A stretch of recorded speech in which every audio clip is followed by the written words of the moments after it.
നമസ്കാരം. ബിസിനസ് സ്റ്റഡീസിൻ്റെ മറ്റൊരു ക്ലാസ്സിലേക്ക് എല്ലാവർക്കും സ്വാഗതം. എല്ലാവരും സേഫായിട്ടിരിക്കുന്നല്ലോ അല്ലേ? നമ്മൾ പഠിച്ചുകൊണ്ടിരുന്ന ചാപ്റ്റർ ഏതായിരുന്നു?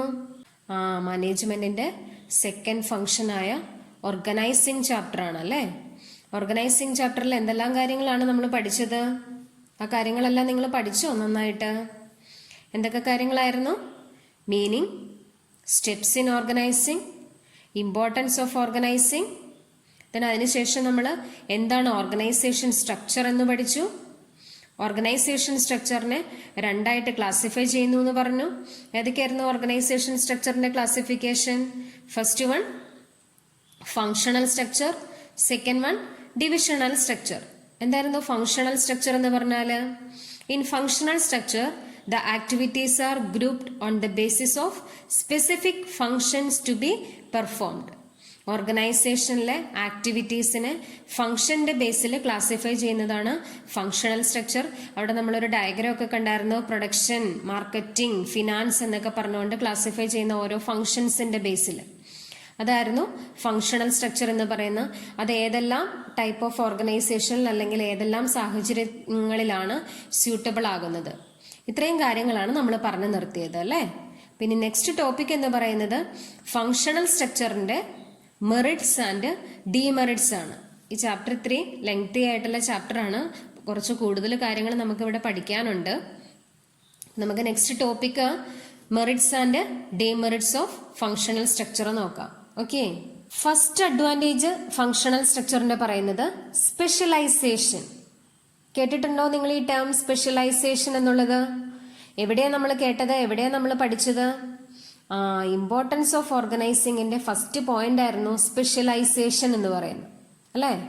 അപ്പോൾ അത് തന്നെയാണ് ഫങ്ഷണൽ സ്ട്രക്ചറിന്റെ ഫസ്റ്റ് അഡ്വാൻറ്റേജസ് ആയിട്ട് പറയുന്നത്, സ്പെഷ്യലൈസേഷൻ. എന്തായിരുന്നു സ്പെഷ്യലൈസേഷൻ എന്നുള്ളതൊക്കെ അവിടെ നമ്മൾ ഡീറ്റെയിൽ ആയിട്ട് പറഞ്ഞതാ അല്ലേ. ഒരു ആക്ടിവിറ്റി നമ്മൾ കണ്ടിന്യൂസ് ആയിട്ട്, അതായത് റിപ്പീറ്റ് ചെയ്ത് നമ്മൾ ചെയ്തുകൊണ്ടിരിക്കുമ്പോൾ ആ പർട്ടിക്കുലർ ടാസ്കിൽ നമ്മൾ എക്സ്പേർട്ട് ആകുന്നു. അതിനെയാണ് എന്തെന്ന് പറയുന്നത്? സ്പെഷ്യലൈസേഷൻ എന്ന് പറയുന്നത്. ഇപ്പൊ നമ്മളിവിടെ കണ്ട ഫങ്ഷണൽ സ്ട്രക്ചറിന്റെയും ഫസ്റ്റ് ഇമ്പോർട്ടന്റ് അത് തന്നെയാണ് പറയുന്നത്. കാരണം ഫങ്ഷണൽ സ്ട്രക്ചറിൽ ഡിഫറെന്റ് ആക്ടിവിറ്റീസിനെ ഓരോ ഫംഗ്ഷൻ ആയിട്ട് ക്ലാസിഫൈ ചെയ്യുന്നതെന്ന് പറഞ്ഞു. ഇപ്പൊ ഓർഗനൈസേഷനിലെ എംപ്ലോയീസിനെ സംബന്ധിച്ച് അവരെന്താ ചെയ്തുകൊണ്ടിരിക്കുന്നത്? അവർ ചെയ്യുന്ന എന്ത് ആക്ടിവിറ്റി ആണോ ഫസ്റ്റ് അവർക്ക് അലോക്കേറ്റ് ചെയ്തിരിക്കുന്നത് അല്ലെങ്കിൽ അവർക്ക് അസൈൻ ചെയ്ത് കൊടുത്തിരിക്കുന്നത്, ആ ഡ്യൂട്ടി തന്നെ അവർ എന്ത് ചെയ്തുകൊണ്ടിരിക്കുകയാണ്? റിപ്പീറ്റ് ചെയ്തുകൊണ്ടിരിക്കുകയാണ്. ആ റിപ്പീറ്റ് ചെയ്ത് ചെയ്യുന്നത് വഴി അവരുടെ സ്പെഷ്യലൈസേഷൻ എന്ന് പറയുന്നത് ഇൻക്രീസ് ചെയ്യുന്ന പറയുന്നത്. ഇപ്പൊ first advantage of functional structure പറയുന്നു specialisation. In this structure, employees perform the same work repeatedly. In this structure, employees perform the same work. Employees എങ്ങനെയുള്ള വർക്കാണ് ചെയ്യുന്നത്? ഒരേപോലത്തെ ജോലി റിപ്പീറ്റ് ചെയ്ത് ചെയ്യുകയാണ്. Which will lead to specialization and high performance. Okay, first point clear അല്ലേ? Then second advantage പറയുന്നത് better control and coordination ആണ്. കാര്യങ്ങൾ പ്രോപ്പറായിട്ട് എന്ത് ചെയ്യാനായിട്ട് സാധിക്കുന്നു? കൺട്രോൾ ചെയ്യാനായിട്ട് സാധിക്കുന്നു. കാരണം എന്താണ്? ഓരോ ഡിപ്പാർട്ട്മെന്റും ചെയ്യുന്ന ജോലി എന്ന് പറയുന്നത് സിമിലർ ആയിട്ടുള്ള ജോലിയാണ്. അതുകൊണ്ട് കാര്യങ്ങൾ കൃത്യമായിട്ട് കൺട്രോൾ ചെയ്യാനായിട്ട് സാധിക്കുന്നു എന്നുള്ളതാണ്. അപ്പോൾ ഓർഗനൈസേഷനിലെ മാനേജേഴ്സിന് അവരുടെ താഴെ വരുന്ന വർക്കേഴ്സ് ആരൊക്കെയാണെന്നുള്ള അറിയാം, അവർ ചെയ്യുന്ന ജോലി എന്താണെന്നുള്ളത് അറിയാം. അപ്പോൾ ആ ജോലിയിൽ ഏതെങ്കിലും രീതിയിലുള്ള പ്രശ്നങ്ങളോ ബുദ്ധിമുട്ടുകളോ ഉണ്ട് എന്നുണ്ടെങ്കിൽ അത് കൃത്യമായിട്ട് ഐഡന്റിഫൈ ചെയ്ത് അത് കറക്റ്റ് ചെയ്യുന്നതിന് വേണ്ടിയിട്ട് സാധിക്കുന്നു. അതാണ് സെക്കൻഡ് പോയിന്റ് പറയുന്നത്, better control. Since the tasks in a department are similar, this kind of structure promotes better control. എന്തുകൊണ്ടാണ് ബെറ്റർ കൺട്രോൾ സാധ്യമാകുന്നതെന്നാണ് പറഞ്ഞിരിക്കുന്നത്? ഡിപ്പാർട്ട്മെന്റിൽ ചെയ്യുന്ന ആക്ടിവിറ്റീസ് എന്ന് പറയുന്നത് സിമിലർ ആയിട്ടുള്ള ആക്ടിവിറ്റീസ് ആണ്. അതുകൊണ്ട് പ്രോപ്പർ ആയിട്ടുള്ള കൺട്രോൾ സാധ്യമാകുന്നു എന്നുള്ളതാണ് സെക്കൻഡ് പോയിന്റ് പറയുന്നത്. ഓക്കെ, ദെൻ തേർഡ് അഡ്വാൻറ്റേജ് പറയുകയാണ് ഇൻക്രീസ്ഡ് പ്രോഫിറ്റ്. എങ്ങനെയാണ് പ്രോഫിറ്റ് ഇൻക്രീസ് ചെയ്യുന്നത്? ഓർഗനൈസേഷനെ സംബന്ധിച്ച് തൊട്ട് മുന്നേ നമ്മൾ പറഞ്ഞു പ്രോപ്പറായിട്ടുള്ള കൺട്രോൾ സാധ്യമാകുന്നു എന്ന്. അപ്പോൾ പ്രോപ്പറായിട്ട് കാര്യങ്ങൾ കൺട്രോൾ ചെയ്ത് മുന്നോട്ട് പോകുന്നത് വഴി വർക്കേഴ്സിന്റെ എഫിഷ്യൻസി എന്ന് പറയുന്നത് ഇൻക്രീസ് ചെയ്യുന്നു. അതോടൊപ്പം തന്നെ ഓർഗനൈസേഷന്റെ പ്രോഫിറ്റും ഇൻക്രീസ് ചെയ്യാനായിട്ട് സാധിക്കുന്നു എന്നുള്ളതാണ്. അപ്പൊ തേർഡ് അഡ്വാൻറ്റേജ് പറയുന്നത് ഇൻക്രീസ്ഡ് പ്രോഫിറ്റ് ആണ്. Increased managerial and operational efficiency leads to high profit. മാനേജേഴ്സും എംപ്ലോയീസും ഒരേപോലെ തന്നെ പ്രോപ്പറായിട്ട് കാര്യങ്ങൾ എഫിഷ്യൻ്റ് ചെയ്യുന്നത് വഴി ഓർഗനൈസേഷന് എന്തും നേടാനായിട്ട് സാധിക്കുന്നു?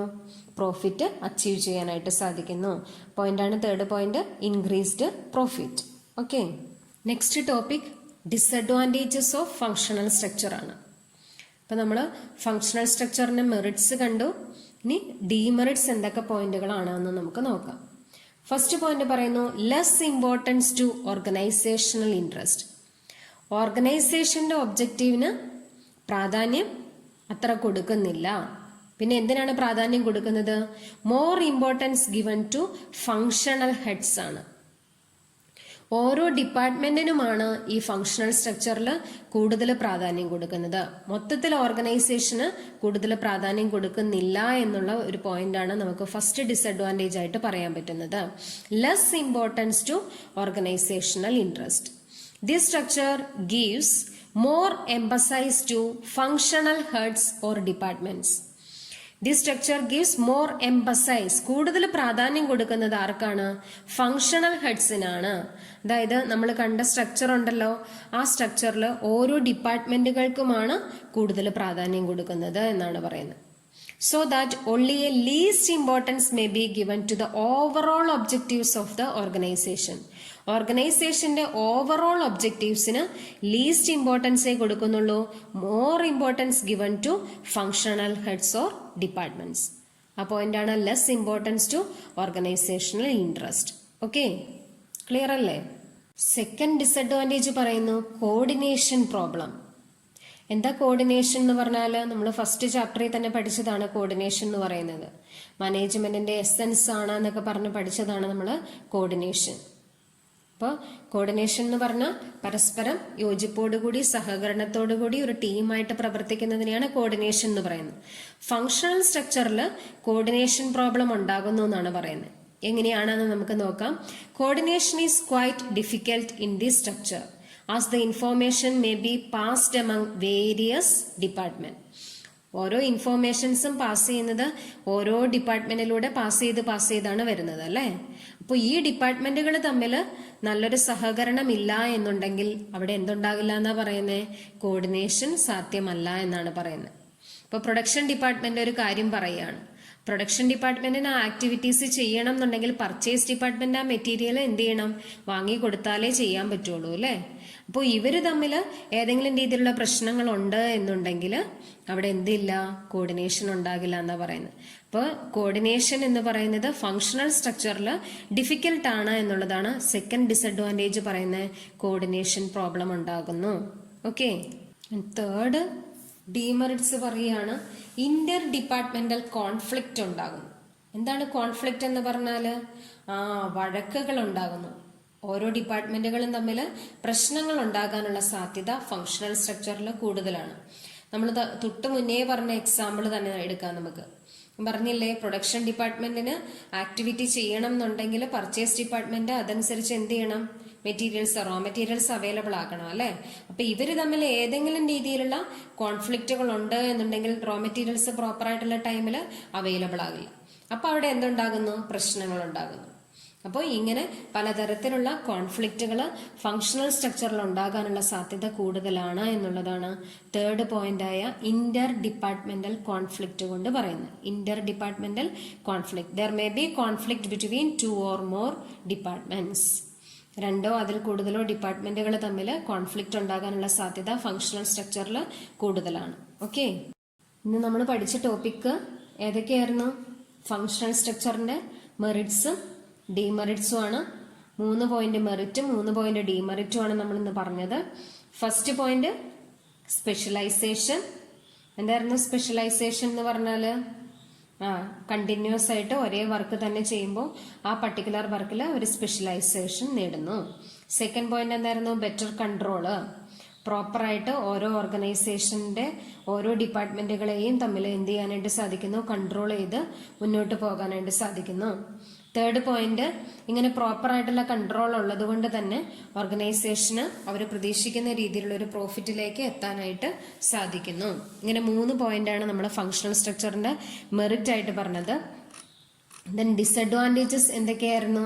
First point, less importance to organisational interest. ഓർഗനൈസേഷന്റെ ഒബ്ജക്റ്റീവ് എന്താണോ അതിന് കൂടുതൽ പ്രാധാന്യം കൊടുക്കുന്നില്ല, അതിന് ലെസ് ഇമ്പോർട്ടൻസേ കൊടുക്കുന്നുള്ളൂ.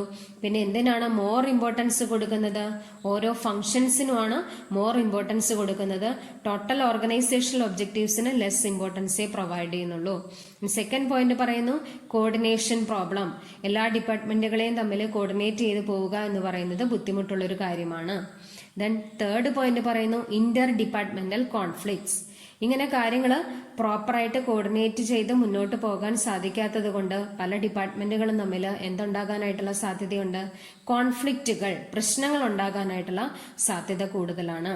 ഇങ്ങനെ 3 മെറിറ്റ്സും അല്ലെങ്കിൽ 3 അഡ്വാൻറ്റേജസും 3 ഡിസഡ്വാൻറ്റേജസും ആണ് നമ്മൾ ഇന്നത്തെ ടോപ്പിക്കിൽ പഠിച്ചത്. അപ്പൊ ഇത്രയും കാര്യങ്ങൾ കൃത്യമായിട്ട് നോട്ട് എഴുതുക, കൃത്യമായിട്ട് പഠിക്കുകയും ചെയ്യുക. Okay, thank you.